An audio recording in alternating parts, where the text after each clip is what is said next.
지금으로부터 한 10여 년 전인가요? 한국교회발전연구원이라는 곳이 있었는데 2013년 6월 33일 날 오후 2시 바로 여기죠. 서울 연지동 기독교회관 세미나실에 모였습니다. 보여주시죠.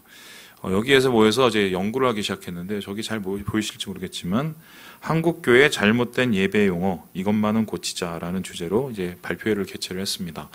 이전에도 이제 한국교회가 사용하고 있는 여러 말 중에 이거는 고치자, 이건 잘못된 오용이다라고 얘기를 해서 이것을 바로잡으려는 노력들이 있었습니다. 기윤실도 있었고 아니면 각 총회에서도 은근히 얘기가 나왔지만 특별히 10여 년 이 자리를 통해서 이게 공론화되었고요. 이때 소위 말해서 우리 교회에서 잘못 쓰고 있는 대표적인 말들을 이제 지적하면서 이거를 바꾸자 이렇게 얘기를 했고 지금 10여 년이 지나면서 은근히 조금씩 변화되고 있는 상황입니다.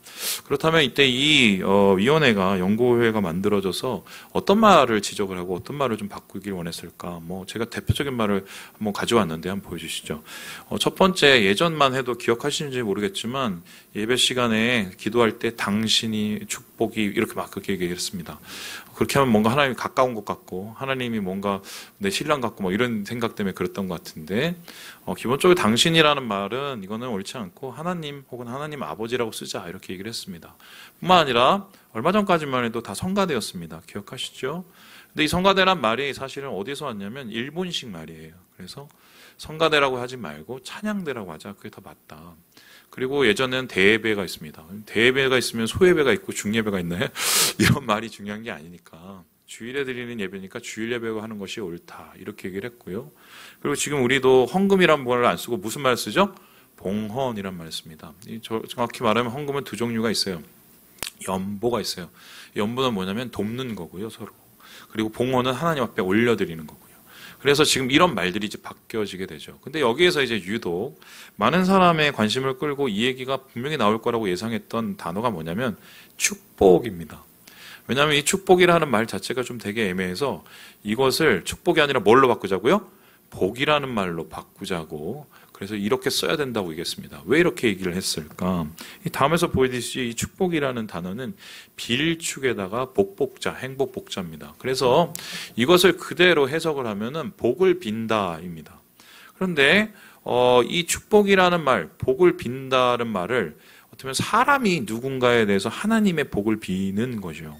그러니까 쉽게 설명하면은 이 축복이라는 단어가 이 뭐냐면 바라크 혹은 율로기아라는 단어인데 이게 하나님께서 바라크하신다 하면 축복을 하는 게 아니라 하나님이 우리에게 복을 내리시는 거고요. 내가 누군가에게 바라크하고 율로기하고 한다는 것은 하나님에게 복을 받도록 비는 축복을 의미합니다. 그래서 이거는 하나님한테 쓰는 말이 아니거든요. 근데 사람들이 어느새인가 축복 하면서 사람이 하나님의 복을 비는 게 아니라 하나님이 우리에게 축복을 주신다라는 말로 변해버렸어요.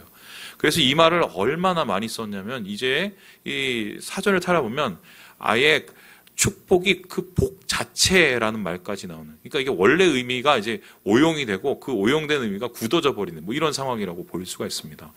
여러분 그렇죠. 우리나라 한국교회 지난 반세기를 대표하는 단어를 하나를 꼽자고 하면 저는 당연히 축복이라고 생각합니다.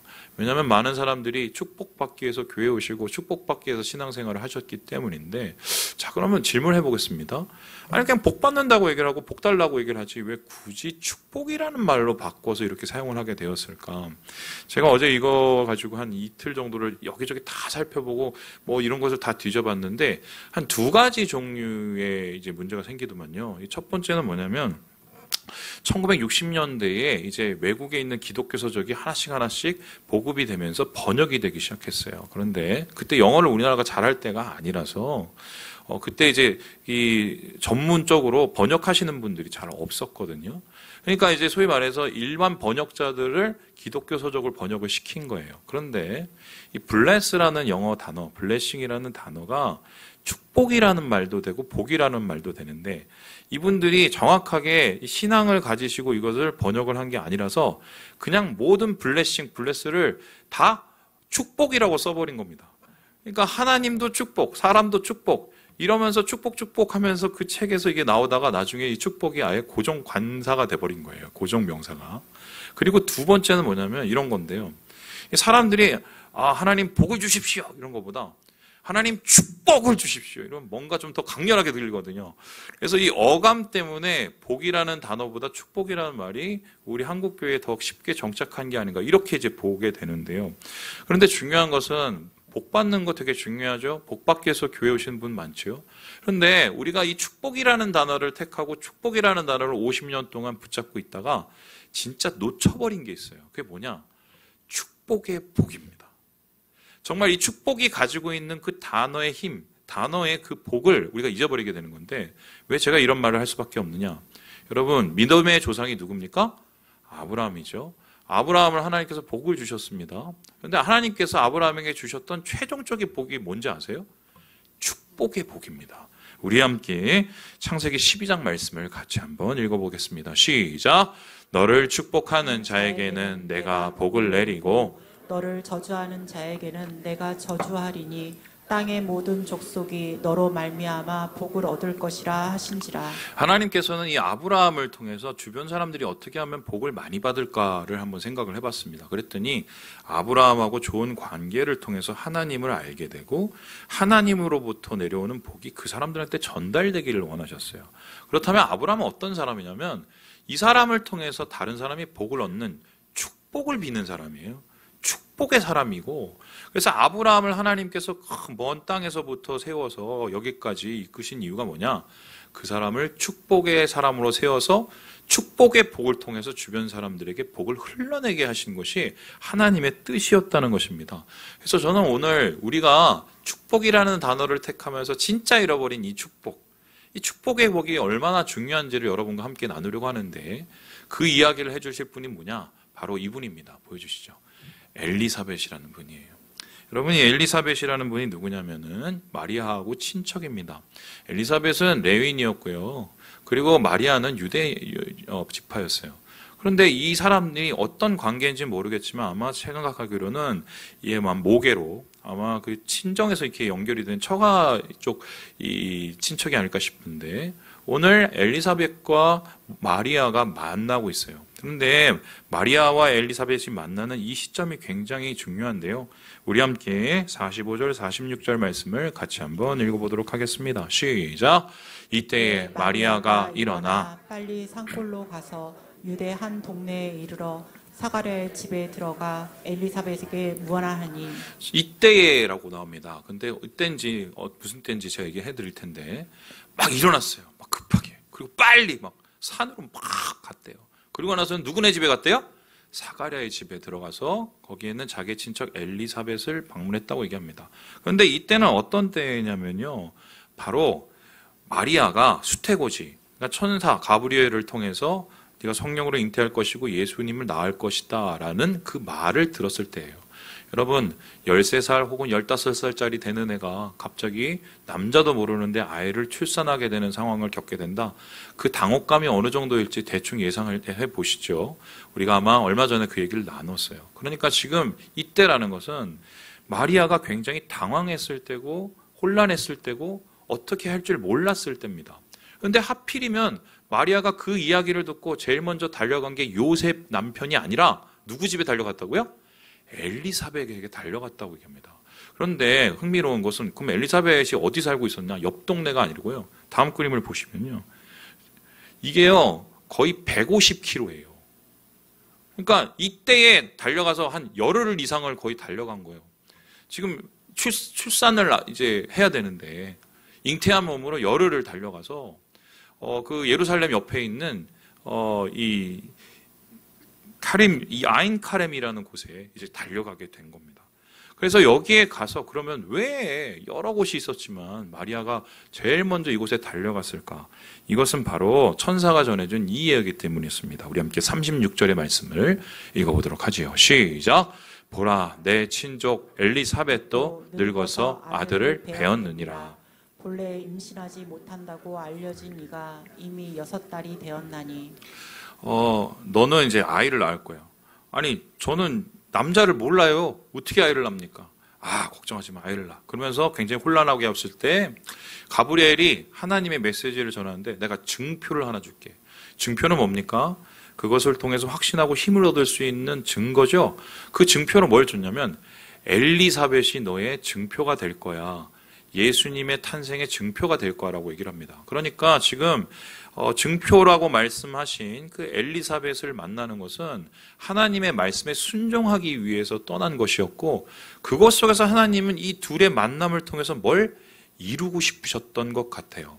그리고 실제로 이들이 만난 후에 마리아는 변화하게 되는데요. 그렇게 변화하면서 마리아가 노래를 만듭니다. 그 노래를 마리아의 찬가라고 하는데요. 예, 우리 함께 누가복음 여기 보여주세요. 1장 47절 48절 말씀을 같이 한번 읽어보겠습니다. 6장 넘겨주세요. 시작. 내 마음이 하나님 내 구주를 기뻐하였음은 그의 여종의 비천함을 돌보셨음이라. 보라 이제 후로는 만세에 나를 복이 있다 일컬으리로다. 지금 엘리사벳을 만나서 무슨 일이 있었는데 그 일 후에 노래를 불렀는데 그 노래가 뭐냐면 마음이 굉장히 평안해진 거예요. 힘을 얻은 거예요. 아, 이렇게 하나님께서 나에게 은혜를 베푸신 걸 난 진짜 감사해야 되구나. 복을 받았구나. 이제 뭔가 자신감이 생기게 된 겁니다. 그래서요, 그 앞에 그림 보여주시겠어요? 아인카렘이라는 곳에 가면은 이런 이제 교회가 있습니다. 이게 뭐냐면 마리아가 방문한 교회인데요. 이 교회에 가보면 두 사람이 이렇게 서 있습니다. 공통점이 뭡니까? 배가 나왔죠. 임신한 두 사람이 모여서 서로를 축복하게 되는데 결론은 이렇게 됩니다. 증표로 엘리사벳을 가라고 하셨고, 엘리사벳을 통해서 하나님께서는 뭔가를 이야기하셨고, 그것을 통해서 마리아는 힘을 얻게 되는 거예요. 그렇다면은 어떠한 말이 마리아에게 변화를 주고 어떠한 행동이 마리아에게 힘이 되었을까? 우리 함께 누가복음 1장 42절의 말씀을 같이 한번 읽어보겠습니다. 시작. 큰 소리로 불러 이르되 여자 중에 내가 복이 있으며 내 태중의 아이도 복이 있도다. 축복의 말이었어요. 그러니까 정리를 해봅시다. 당황하고 있는 마리아, 증거를 줄게. 엘리사벳에게 가봐. 갔어요. 엘리사벳이 지금 임신하고 있습니다. 근데 임신한 엘리사벳이 마리아를 향해서 뭐라고 얘기하죠? 복이 있도다. 축복을 하고 있는 것입니다. 그리고 이 축복을 듣고 마리아는 확신을 얻고 힘을 얻어서 예수님 탄생을 준비할 수 있는 기회가 되었다. 이런 얘기가 됩니다. 자, 축복의 말은 사람들을 되게 힘나게 만들죠. 그리고 위로의 말도 사람들을 굉장히 북돋아 줍니다. 그런데 모든 위로와 모든 축복의 말이 사람을 그렇게 하는 것은 아닙니다. 요즘 아이들 중심으로 무슨 영혼 없다는 말을 너무 많이 해요. 예지도 제가 이렇게 얘기하면은 저한테 하는 말이, 아빠 영혼이 너무 없어. 어떻게 표현해야 영혼 있는 건지 잘 모르겠는데 진심이 안 느껴진다는 거죠. 똑같은 말을 해도, 똑같은 한 말을 하더라도 사람을 변화시키고 힘을 내게 하는 말이 있는가 하면 똑같은 말을 들어도 전혀 아무것도 느껴지지 않는 말이 있어요. 저는 한번 그럼 생각을 해보겠습니다. 엘리사벳의 이 말이 왜 마리아에게 큰 힘이 되었을까? 저는 그것이 축복의 복 때문이라고 생각하는데요. 이 축복의 복이 가능했던 이유는 뭐냐? 공감이라고 생각합니다. 왜냐하면 지금 마리아가 겪고 있는 것, 마리아가 당하고 있는 상황, 마리아가 앞으로 겪어야 될 일을 엘리사벳이 공감하고 있기 때문이에요. 그래서 오늘 여러분과 함께 저는 이 엘리사벳의 축복, 그 힘이 도대체 어디서 나왔는지를 좀 살펴보려고 하는데요. 세 가지로 한번 정리를 해보겠습니다. 우리 같이 한번 읽어보겠습니다. 시작. 함께 겪은 어려움. 엘리사벳의 축복이 마리아의 마음을 크게 힘이 되게 만든 이유는 그가 어려움을 마리아처럼 이미 겪었고 함께 겪었기 때문입니다. 우리 함께 18절의 말씀을 같이 한번 읽어보겠습니다. 시작. 사가랴가 천사에게 이르되 내가 이것을 어떻게 알리요? 내가 늙고 아내도 나이가 많으니이다. 사가랴는 엘리사벳의 그 남편이었고요. 의로운 사람이었습니다. 그런데 이 의로운 사람에게 어떤 불행이 닥쳤느냐? 아이가 없었습니다. 마치 아브라함과 사라처럼 열심히 노력을 해도 아이가 없었어요. 여러분, 이 당시에 아이가 없다는 것은 무엇을 뜻했냐면은 저주를 뜻했습니다. 사람들이 손가락질을 마음속으로 하면서 저 뭔가 죄지니까 저런 거 아니야 라고 했을 정도예요. 이 사람은 제사장이었음에도 불구하고 축복을 못 받는다고 생각했겠죠? 그러면서 어떻게 했을까요? 많은 사람의 따가운 시선을 느끼고 그 따가운 시선을 가장 몸으로 느꼈던 것은 아이를 낳지 못하는 그의 아내 엘리사벳이었습니다. 그래서 그 엘리사벳의 상황을 어떻게 생각하느냐? 천사가 와서 애를 낳을 거야. 사가랴가 안 믿습니다. 애를 낳으려고 제가 얼마나 노력을 했는데요. 안 돼요. 나이가 너무 많은데 어떻게 애를 낳습니까? 그래서 하나님께서 화가 나서 지금 엘리사벳의 그 남편인 사가랴 입을 너 그러면 애 낳을 때까지 너 조용해. 거의 8개월 동안 쉿하고 10개월 동안 쉿하고 지낼 정도로 하나님이 그렇게 만드셨다는 거예요. 자, 그러면 이거를 비춰봤었을 때 엘리사벳과 사가랴가 당했을 그간의 고통, 주변 시선, 따가운 그러한 여러 가지 상황이 얼마나 대단했는지를 우리가 볼 수 있는 상황이죠. 마찬가지죠. 지금 마리아가 아이를 갖게 되었을 때 아마 이 주변 사람들이 이거를 보면 어땠을까요? 우리가 예상해 볼 수 있는 것은 의로운 사람 요셉 그 남편 정혼자조차도 가만히 끊고자 하는 그런 상황이었어요. 의로운 사람조차 그랬으면 주변에 돌아다니면서 비난을 받고 돌받는 것이 뻔합니다. 마음이 굉장히 위축되고 수축됐었겠죠. 근데 이런 상황을 엘리사벳은 미리 겪어본 거예요. 그 시선이 얼마나 따가운지. 그러면서 그를 위로할 수 있었던 것입니다. 여러분, 예전에 제가 아는 어떤 분은 버릇이 하나 있어요. 어떤 버릇이냐면 유명한 분이 있으면 무조건 무릎을 꿇고 이렇게 머리를 갖다 댑니다. 그래서 자기 축복해달라고 이렇게 머리를 갖다 댑니다. 그래서 그분이 자기를 알든 말든 좀 능력이 있으면 머리를 이렇게 갖다 댑니다. 저는 별로 그거 안 좋아하거든요. 그래서 실제적으로 그렇게 복을 많이 받고 능력을 받을 거라고 생각했는데 그분이 그렇게 능력이 많아 보이지는 않았어요. 저는 그렇게 생각하거든요. 축복은 능력 있고 힘 있는 사람이 하는 것 같지는 않아요. 진짜 축복을 할 수 있는 사람은 누구냐? 어려움을 아는 사람이고 어려움을 겪어낸 사람이고 어려움을 이겨낸 사람이에요. 왜 그렇습니까? 그 사람 마음 알거든요. 앞으로 어떤 일이 있을 줄 알고 어떤 일을 겪어야 될지도 알고 그래서 자기 일처럼 그를 마음껏 하나님의 은혜를 축복해 줄 수 있기 때문이 아니겠어요? 우리 예수님 생각해 봅시다. 예수님이 어느 날 갑자기 하늘에서 펑 나타나서 야, 내가 오늘부터 너희들한테 다 복을 주마. 1+1이야. 그리고 다 던졌다고 한번 생각을 해보세요. 와, 받았겠죠. 그것이 우리에게 감동이 됐을까요? 그때는 좋았을지 모르지만 우리를 살릴 수 있는 복은 아니에요. 예수님의 복이 우리에게 큰 힘이 되고 구원의 힘이 됐던 이유가 뭡니까? 이 땅에 가장 작은 자로 오셔서 우리와 함께 계시고 모든 어려움과 모든 고통을 경험하셨기 때문이에요. 그걸 이겨내셨기 때문이에요. 모든 시험을 승리하셨기 때문이죠. 바로 축복은 그런 겁니다. 축복의 복이 힘이 있을 수 있는 이유, 함께 그 어려움을 겪어냈기 때문이에요. 교회는 고난 공동체거든요. 고난 공동체인 이유가 뭡니까? 고난을 함께 겪어내며 서로를 세우는 공동체가 교회라는 겁니다. 저는 이 엘리사벳에게 왜 마리아를 보냈을까? 이 공감의 축복, 함께 경험하면 이 축복을 알게 하시기 위함이 아닐까 이런 생각이 맨 처음 들었어요. 두 번째로 그렇다면 이 엘리사벳의 축복의 그 힘의 근원이 무엇이었을까? 우리 같이 한번 읽어보도록 하겠습니다. 시작! 함께 경험한 은혜. 함께 겪었을 뿐만 아니라 그 어려움을 은혜로 함께 돌파할 수 있었기 때문이라는 겁니다. 우리 함께 25절의 말씀을 같이 한번 읽어보겠습니다. 시작! 주께서 나를 돌보시는 날에 사람들 앞에서 내 부끄러움을 얻게 하시려고 이렇게 행하심이라 하더라. 진짜 애가 덜컥 생긴 거예요. 그렇게 기도했는데 안 생기더니 덜컥 생긴 겁니다. 엘리사벳이 얼마나 기뻐했는지 눈물을 흘리면서 이렇게 찬양을 하고 고백을 했어요. 와, 하나님한테 내가 은혜를 너무 받았어. 내가 은혜를 너무 받았어. 그래서 그 이름조차도 요한인데 요한은 하나님의 은혜를 뜻하는 말이에요. 그런데 그 은혜는 어떤 것이었을까? 엘리사벳이 받은 은혜는 두 가지라고 얘기했는데 첫 번째는 돌보셨다. 두 번째는 없애주셨다라고 합니다. 특별히 여기서 돌보시다는 말이 되게 중요한데요. 한번 보여주시겠어요? 에페이돈이라는 단어입니다. 이게 뭐냐면은 단순히 보는 게 아니에요. C가 아니라 가서 계속 뚫어지게 살펴보면서 그 사람을 주목하는 것을 두고 관심을 갖는 거예요. 영어에서 비슷한 단어가 케어예요. 케어. 케어한다 할 때. 그러니까 예수님께서 이 세상에 오셔서 병자들을 고치실 때 제일 먼저 하신 게 여러분 뭔지 아시죠? 다가가셔서 그 병자를 계속 뭐예요? 주목하시고 보셨어요. 그러니까 이 주목하셨다, 나를 돌보셨다는 말에는 어떤 뜻이냐면 와, 그동안 하나님이 내가 어떤 고통을 겪었는지 다 아셨구나. 그걸 아시고 계셨구나. 와, 그런 가운데 나를 이렇게 오늘 이렇게 주의 역사를 경험하게 해주셨구나. 하나님은 나를 버리지 않으셨구나.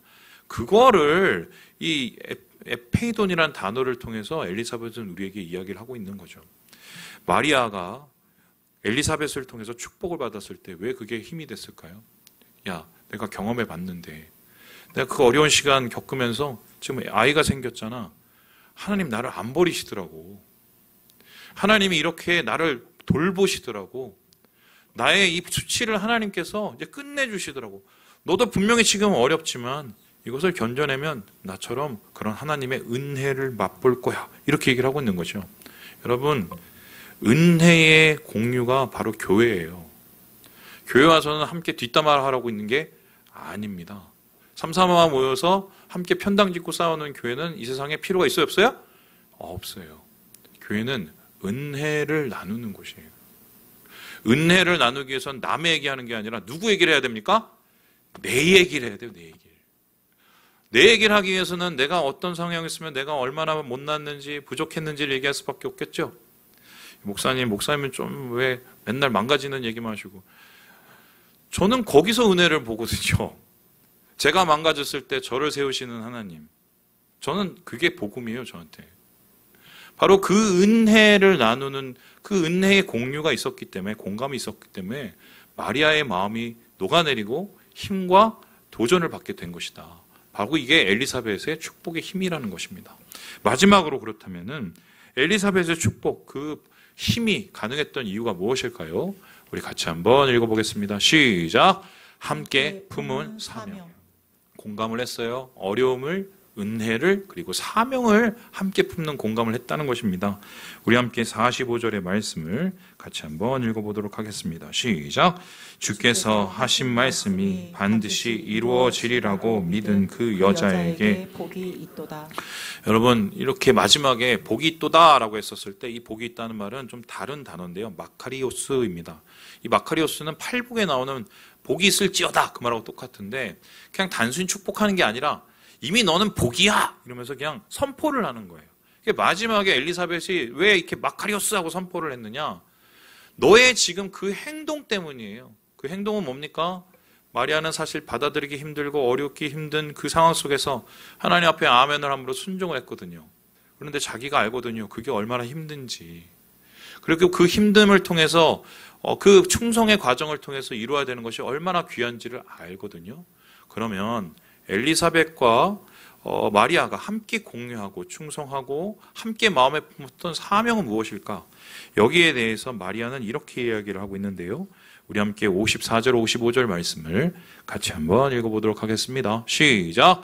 그 종 이스라엘을 도우사 긍휼히 여기시고 기억하시되 우리 조상에게 말씀하신 것과 같이 아브라함과 그 자손에게 영원히 하시리로다 하니라. 이런 거예요. 우리를 통해서 하나님이 이 땅 가운데 구원을 이루신대, 사명을 이루신대, 예수 그리스도를 통해서 이 땅 가운데 하나님의 회복을 이뤄주신대, 우리를 이렇게 사용하셨대. 실제적으로 어떻게 됩니까? 엘리사벳이 낳은 아이는 세례 요한이 되고 세례 요한은 예수님의 길을 예비합니다. 그리고 마리아가 낳은 아이는 예수 그리스도가 되고 예수 그리스도는 구원을 이루는 십자가를 이루십니다. 결국 마리아와 엘리사벳은 하나님께서 내게 맡기신 그 사명이 힘들고 어렵지만 그것을 함께 품기로 작정을 했기 때문에 이것이 도전이 되고 힘이 됐던 거예요. 그리고 함께 그 길을 걸어가기로 작정을 하고 마리아는 그 다음에 어려운 일을 하나씩 이겨내 나갑니다. 여러분, 힘내. 아유, 잘 될 거야. 이런 말, 여러 말 하는 것도 도움이 되지만 함께 거기서 그렇게 싸우고 함께 거기서 사명을 품고 있는 사람에게서 듣는 얘기는 우리에게 직접적인 힘이 돼요. 왜요? 나와 함께 그 길을 걷고 있거든요. 교회라는 것은 어떤 곳이냐? 함께 이 길을 같이 가는 사람들이에요. 사명의 길을, 충성의 길을. 오늘 이야기를 어떻게 마칠까 생각을 하다가 갑자기 이 사진이 하나 떠올랐습니다. 보여주시죠. 여러분, 이 사진 아십니까? 한 몇 년 전부터 제가 껌을 되게 좋아해요. 저는 껌을 사면은 하나를 안 씹고 한 통을 다 씹거든요. 그래서 왁왁 이렇게 먹어요. 네. 근데 그래야 뭔가 포만감이 있어서, 그래야 좀 밥을 덜 먹거든요. 근데 얼마 전부터 이제 몇 년 전부터 보면 껌종이를 제가 자꾸 보게 됩니다. 근데 저 껌종이에 보세요. 뭐 사랑해 뭐 이런 말 이상한 말 써 있죠. 이게 도대체 어떻게 된 영문인지 제가 그 후에 찾아보니까 이게 뭐 땡땡 제과죠. 이 땡땡 제과에서 얼마 전부터 감성 마케팅을 시작을 했어요. 근데 그 감성 마케팅이 어느 거였냐면 자기가 이제 생산하는 이 껌 중에 오래된 클래식 껌들 한 8개에다가 20개의 단어, 20개의 위로의 단어를 이렇게 적어 놓았대요. 그리고 거기에다가 뭐 사랑해, 사람에게 위로해야 되는 축복의 말들을 이렇게 적어 놓으면서 끼워 넣었답니다. 근데 사람들 생각했대요. 아유, 뭐 이게 이렇게 해서 팔릴 것 같아? 재밌는 거는 잘 팔린다는 거예요. 그 다음에 어떻게 됐냐? 같은 회사의 다른 제품에 이거를 실어 넣기 시작했고요. 그리고 주변에 있는 다른 제과, 다른 또 이 산업 업체들도 똑같은 마케팅, 감성 마케팅을 합니다. 그래서 이 응원 메시지 마케팅이 소위 말해서 돈 얼마 안 들이고 가격 많이 받고 사람들한테 많이 팔 수 있는 되게 훌륭한 마케팅, 그러니까 효율이 좋은 마케팅, 가성비 좋은 마케팅이 돼버린 거예요. 제가 이거 보면서 그런 생각을 했어요. 이게 사실 영혼 없는 말이잖아요. 그 사람이 누군지도 모르고 쓰는 그 말. 근데 제가 어느 날 되게 힘들었었을 때가 있는데 거기 딱 보니까 이런 말이었어요. 응원할게. 그게 좀 이렇게 남다르게 느껴지던걸요. 어떻게 보면 껌종이 말에 감동을 받을 수도 있는 게 우리 사람의 말이거든요. 그래서 제가 오늘 말씀을 어떻게 마칠까 하다가 그걸 한번 실험을 해보려고 합니다. 제가 청년에 저번에 한번 이걸 했는데 여러분이 그 청년의 마음이 돼서 오늘 한번 같이 한번 실험에 동참해 주셨으면 좋겠어요. 한번 해주세요. 여러분이 오늘 오셨을 때 다 뭔가를 쓰고 오셨을 텐데 이제 제가 그걸 하나씩 나눠드릴 겁니다. 그리고 일단 가지고 계세요. 나눠주시죠. 예. 다 받으세요, 빨리.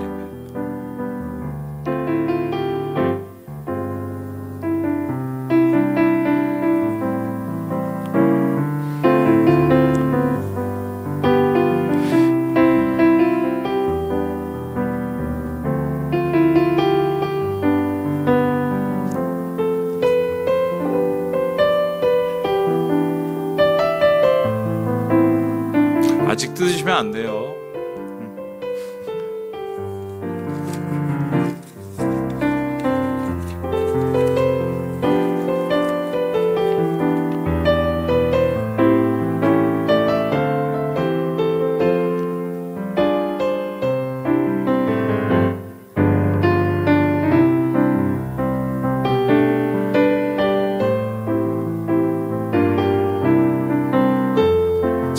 다 받으셨나요? 안 받으신 분 한번 손 들어보세요. 안 받으셨, 여기 안 받으셨대. 뭔 주일 예배 이런 걸 안 하시고. 생각하지 마시고 한번 동참해보세요. 자, 받으셨으면 한번 이게 들어보시겠어요? 예, 여기 안 받으신 분 있습니다. 빨리 나눠주시고요.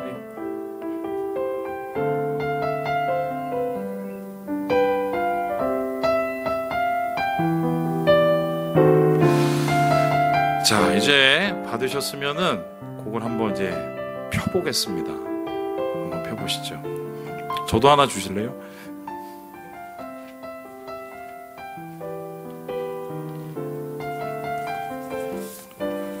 자, 펴보시면 이제 그거를 크게 한 목소리로 읽습니다. 시작! 그동안 따뜻한 말 한마디 못해 미안해요. 혼자 무거운 짐을 지게 해서 죄송합니다. 너무 잘해 오셨어요. 너무 수고하셨어요. 앞으로는 우리가 같이 걸어가요. 우리 다시 한번 묵상을 해보겠습니다.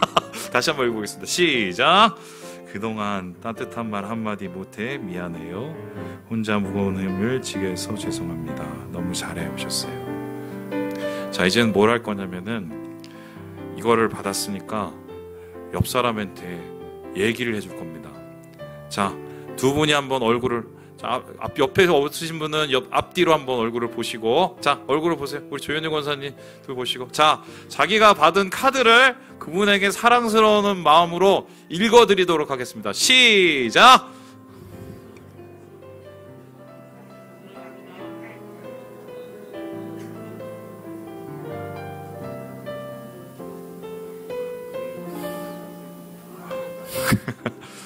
자, 이전에는 안 했던 분 앞뒤 혹은 옆으로 다시 한번 그 카드를 읽어주시겠습니다. 시작. 제가 다 볼 거예요. 자, 예, 일어나셔서 하셔도 돼요. 예.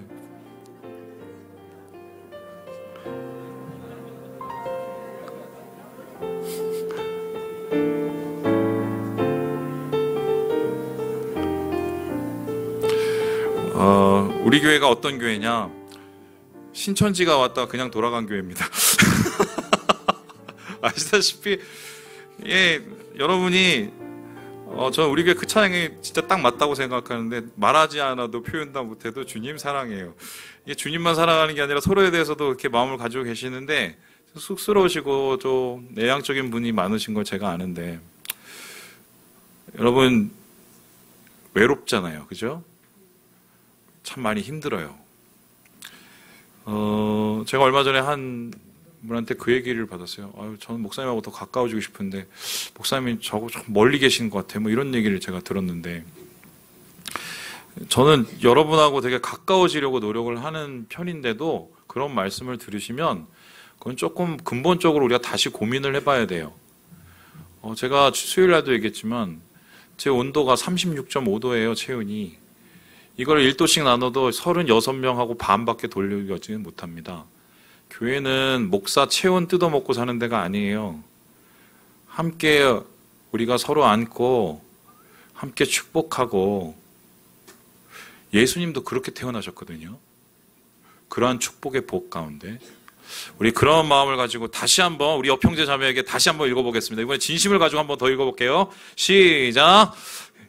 너무 잘해오셨어요. 너무 수고하셨습니다. 앞으로는 우리가 같이 걸어가요. 아멘. 앞으로 우리 안에 이런 좀 축복의 일들이 많아졌으면 좋겠고요. 우리를 통해서 세우시는 하나님의 은혜가 이르러서 주의 영광을 돌리시는 우리 모든 형제 자매들 되시길 주님의 이름으로 축복합니다. 기도하겠습니다.